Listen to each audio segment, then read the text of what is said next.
Mad Matt wants to know, was there a car you felt sad about destroying on MythBusters? Yeah, there's one. We destroyed, I think, over 75 cars in the course of that show, 13 years. And at one point we wanted to build an eject seat like James Bond. And when you want to build an eject seat, you want the passenger to leave out of the top of the car. That sounds really obvious. But when you start to look at cars, what you discover is that cars they get this widest point right around the door, and then they get narrower. And we looked at a lot of models of cars in which the passenger would hit the side of the roof on their way out of the car. So we needed a very boxy car. I know some of you who might not have seen this episode are worried that I'm going to tell you that we destroyed a BMW 2002, which is the boxiest of all awesome boxy cars. No, we did not destroy one of those. I don't think I would have. It's literally the 2002 Beamer, one of my all-time favorite vehicles. No, we found a Toyota Corona. I didn't even know a Toyota Corona existed, but it's a mid-60s car, and it's super boxy, and there's plenty of room to get a passenger out without hitting the side of the roof. And we built an ejection seat into a Toyota Corona. And that's when we discovered that there was a Toyota Corona users group, and they were really pissed that we pulled one out of circulation. And I feel you. The Toyota Corona is a beautiful car. It's really, really lovely, and it made me sad to cut it into pieces. Still, I'm very proud of that episode. Silaran says, having watched your video of forming the back piece of the Infinity Gauntlet, I was reminded of your video working with Terry English making a suit of armor back in 2017. That was so much fun. I was wondering how much of your lessons you learned making the armor. I was wondering how much of the lessons you learned making the armor were right there, and how much was, oh yeah, I remember that now. A little bit of both. But to be honest, the main feeling I'm having is, boy, I hope I remember some of this stuff. Honestly, working with someone who really knows how to move metal when they're hammering it, it feels like magic, watching how they can. It's not, and what's magic isn't what they're doing, it's what they're clearly able to think. Because when you're hammering these pieces of metal, you're thinking of that 3D plate becoming a topographical set of curvatures, and you're thinking about all of them in orientation to each other and another object that you might make later or might have already made.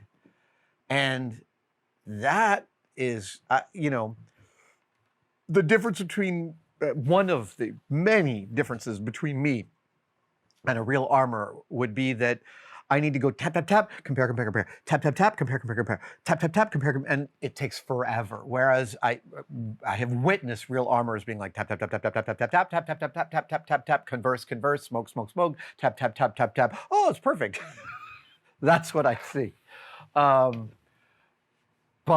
it is also bringing back lots of really fond memories of spending 8 days out there in Cornwall, southwestern tip of England. Beautiful place to go. And we were there I know you didn't ask, but we were there just before the high season when it becomes impassable and like all of Britain shows up to vacation. It's best to go before everyone arrives. B Things says, I'm a huge printing type book calligraphy nerd, and I've loved your videos that explore various books and printing processes. I know that you have made prop book replicas before, like the Grail Diary, but would you ever consider building your own printing press and producing books ye olde way? Building my own printing press, no. That being said, I really was looking at designs for clay slab rollers because my partner, my wife, is doing a lot of slab work lately. But no, I don't think I'm interested in making my own printing press. However, we have a speaker series here in San Francisco called Porchlight that's been going on for over 20 years. And I've done it a bunch of times. Arlene Klott and Beth Lissick, who run it, are good friends of mine for the longest time. And we did a storytelling night at Arion Press, which is the last hot type foundry on the West Coast of the United States. And being around, so Arion Press does some beautiful editions where they'll take a book in the public domain and have several different bookbinders do executions on layout, cover, binding, etc. It's really, really beautiful and inspiring. And being around those printing presses really got me going. And visiting the San Francisco Museum of, what was it? The typesetting Bookbinding Museum. That's it, the San Francisco Bookbinding Museum. Also super, super inspiring. I have occasionally been going to Craigslist and looking for printing presses to see if a workable printing press might arrive, because I want that I'd love to bring that letterpress look into the cave, if it's only to make my own business cards. But there is a tactility to something printed on a press that is doesn't equate in any other way to any other process.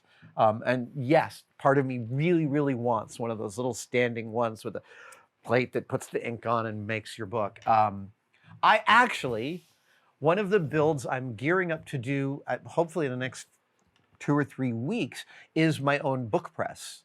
Book press is a screw in the middle with a wheel at the top and 2 plates, and it's for when you assemble your book, you put it in the press. And they are expensive and heavy, and thrift stores don't tend to have them very often. And I was gifted this pair of giant pieces of aluminum C channels. So it's like boop, boop, boop, like that, except that it's like 16 inches by 8 inches. They're gargantuan.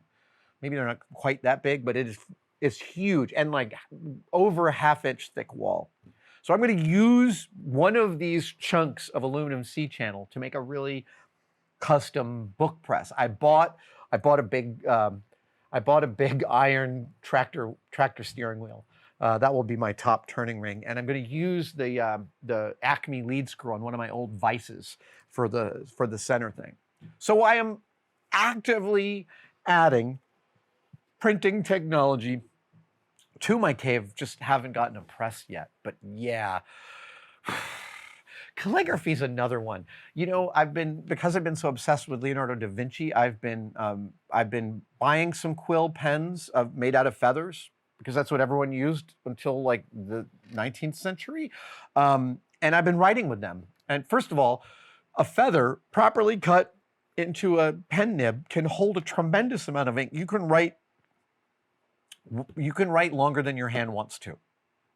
But more than that, what you write with a quill pen immediately looks ancient. It's amazing, the difference. There is no comparison between using like your stationery store fountain pen. If you're thinking about making old-looking documents, your fountain pen from the stationery store isn't going to cut it. But boy is a pen carved out of a feather going to. And I am starting to play around with thicker nibs, to play around with like, what is my handwriting style with this writing system.